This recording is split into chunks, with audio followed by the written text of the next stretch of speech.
dear students, welcome back on Science Semantics. In this video, we will learn about how to find the electronic configuration. कि electronic configuration हम कैसे find out करते हैं. मैंने example ले रखा है from atomic number 1 to atomic number 10 means hydrogen to neon. हम फाइंड आउट करेंगे सबकी इलेक्ट्रॉनिक कॉन्फ़िगरेशन.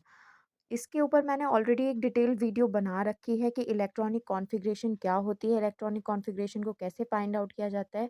अगर उसको आपको देखना है या उससे रिलेटेड कोई भी डाउट है, so please watch that video. Link मैं उसका डिस्क्रिप्शन में प्रोवाइड कर दूंगी. And after that watch this video कि हम इलेक्ट्रॉनिक कॉन्फ़िगरेशन कैसे फाइंड कर रहे हैं. The atomic number of hydrogen is 1. It's mean it has 1 electron. यानी कि हाइड्रोजन के पास कितने नंबर ऑफ इलेक्ट्रॉन्स हैं? 1 इलेक्ट्रॉन है. अब 1 इलेक्ट्रॉन है तो फर्स्ट शेल में जो मेरी के शेल है, मुझे ये फर्स्ट इलेक्ट्रॉन के शेल में ही पुट करना पड़ेगा. रूल है कि पहले हमारी फर्स्ट शेल फिल होगी, after that second shell fill होगी, after that third shell fill होगी. तो I have to put my first electron 1 electron in the K shell. मैंने अपना फर्स्ट इलेक्ट्रॉन को के में पुट कर दिया. Now you can see in the K shell the number of the electrons which can be accommodated are 2. 2 electrons को हम fill कर सकते हैं. बट हाइड्रोजन के पास हमारे पास 1 ही इलेक्ट्रॉन है तो हमने यहाँ पर 1 ही पुट कर दिया है. After that helium the atomic number of helium is 2. The atomic number is 2, it's mean it has 2 electrons and I have to put these 2 electrons in the K shell. तो इसकी electronic configuration हो जाएगी 2. Now talk about lithium. The atomic number of lithium is 3. It's mean it has 3 electrons. अब 3 electrons है तो इन्हें fill करना पड़ेगा shells में. First 2 electrons को हम fill कर सकते हैं K shell में. तो हमारे 2 electrons आ गए K shell के अंदर. After filling 2 electrons, how many electrons are left? Only 1 electron is left. यानी कि 3 में से 2 electrons को तो ऑलरेडी मैं K शेल के अंदर पुट कर चुकी हूँ. अब मेरे पास एक इलेक्ट्रॉन बचा जो कि जाएगा मेरी सेकंड शेल के अंदर, जो कि हो जाएगा 1. So the configuration of the lithium will be 2,1. Now talk about beryllium. The atomic number is 4. It means it has 4 electrons. Fill the 4 electrons into the shell. First shell के अंदर हमारे पास 2 electrons आ जाएंगे के शेल के अंदर. And atomic number है इसका 4. तो बाकी बचे हुए 2 इलेक्ट्रॉन्स कहाँ चले जाएंगे? सेकंड शेल के अंदर, एल शेल के अंदर चले जाएंगे. हमने बाकी बचे हुए 2 इलेक्ट्रॉन्स को फिल कर दिया इस शेल के अंदर 2. तो कॉन्फ़िगरेशन हो जाएगा हमारा 2,2. बट एल शेल के अंदर आप याद रखिएगा कि कितने नंबर ऑफ इलेक्ट्रॉन्स आते हैं? 8 इलेक्ट्रॉन्स आते हैं.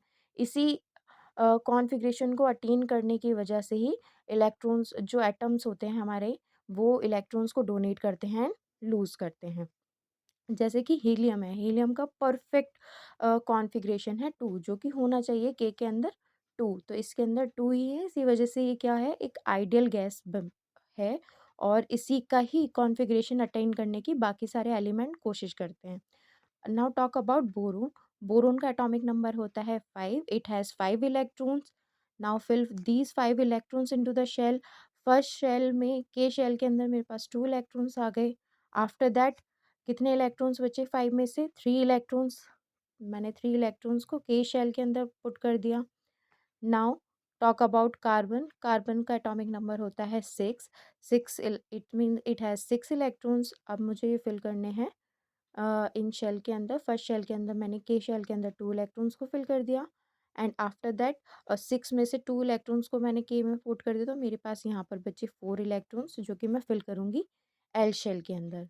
नाइट्रोजन. नाइट्रोजन का एटॉमिक नंबर होता है 7. इसको पुट करूँगी मैं इन शेल्स के अंदर. तो ये हो जाएगा 2,5 एटॉमिक. जो इसका कॉन्फ़िगरेशन आएगा 2,5. ऑक्सीजन की अगर बात करें तो ऑक्सीजन का एटॉमिक नंबर होता है 8 और इसका कॉन्फ़िगरेशन हो जाएगा 2,6.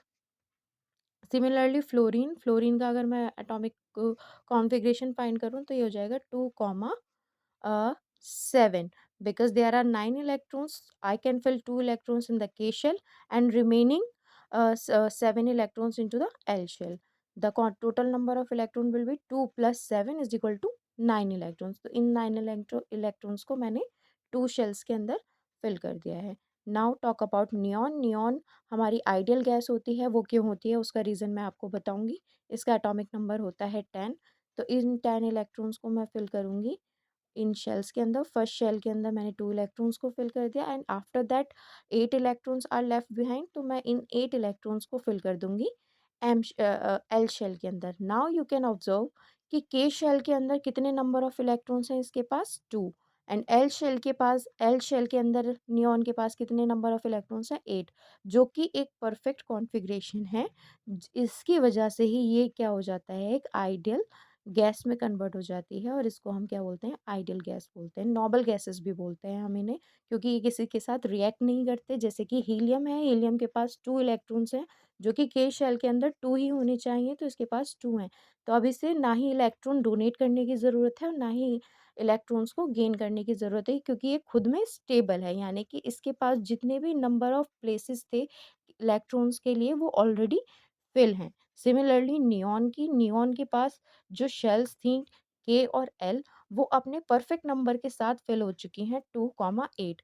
इसी वजह से ना ही ये नियॉन किसी के साथ रिएक्ट करेगा और ना ही कोई कंपाउंड फॉर्म करेगा। इसी वजह से ये क्या हो जाते हैं, आइडियल हो जाते हैं। नोबल कंपाउंड, नोबल एलिमेंट्स भी इनको हम बोलते हैं, नोबल गैसेस भी बोलते हैं, क्योंकि इनके अंदर के, एल और आगे जितने भी हमारे पास ऐसे कंपाउंड आएंगे, उनके अंदर परफेक्ट अमाउंट ऑफ इलेक्ट्रॉन्स होता है, नंबर ऑफ इलेक्ट्रॉन्स होता है, जो उनकी स्टेबिलिटी को बनाए रखता है।